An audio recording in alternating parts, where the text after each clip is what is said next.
Matematika 6-7 klasė. Pamokai trumpai, paprastai, aiškiai. Teigiamų ir neigiamų skaičių daugybė ir dalyba. Teigiamų ir neigiamų skaičių daugybė. Kai abu dauginamieji yra teigiami, sandauga yra teigiama. +4 padauginti iš +5 lygų +20.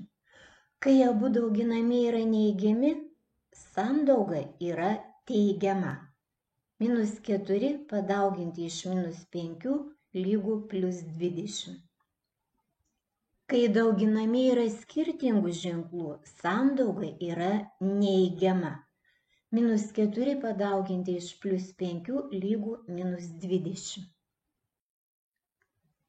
Teigiamų ir neigiamų skaičių dalyba. Jei dalinys ir daliklis yra teigiami, tai dalmuo yra teigiamas. +20 padalinti iš +5 lygų +4. Jei dalinys ir daliklis yra neigiami, tai dalmuo yra teigiamas. -20 padalinti iš -5 lygų +4. Jei dalinys ir daliklis yra skirtingų ženklų, tai dalmuo yra neigiamas. -20 padalinti iš +5 lygų -4. Ko mokės? Teigiamų ir neigiamų skaičių daugybę ir dalybą. Žvilgtel dar atgal, perskaityk dar kartą, įsimink.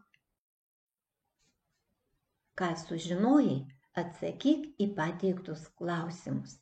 Kokį atsakymą gauname, kai abu dauginamieji yra teigiami, neigiami? Kokį atsakymą gauname, kai dauginamieji yra skirtingų ženklų?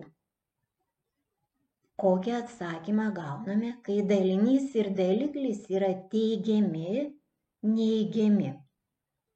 Kokį atsakymą gauname, kai dalinys ir daliklis yra skirtingų ženklų?